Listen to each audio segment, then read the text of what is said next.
अस्सलाम वालेकुम नाजरीन, मैं हूं आपकी होस्ट शमाला राजपूत और आप देख रहे हैं फास्ट 24 न्यूज।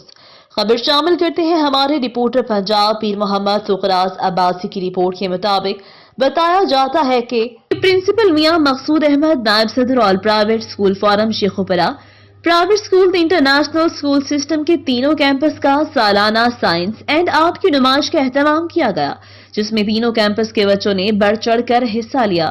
कोरोना की वजह से इस तरह की तकरीबात ना हो सकी, मगर अब ये सालाना इनकाद किया जाएगा। इस नुमाइश में बच्चों ने बढ़ चढ़ कर हिस्सा लिया। मुख्तलिफ एजादात के नमूने स्टॉलों पर लगाए गए। इस मौका पर वालिदैन की कसीर तादाद ने शमूलियत के बाद पोजीशन लेने वाले बच्चों उस्ताज़ा किराम में तारीफी असनाद तकसीम की गई।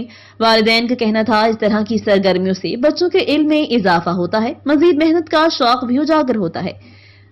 ये थी हमारी आज की खबर। मजीद खबर देखने के लिए देखते रहिए हमारा चैनल फास्ट 24 न्यूज और अपनी हो शमाला राजपूत को दीजिए इजाजत। अल्लाह निगहबान।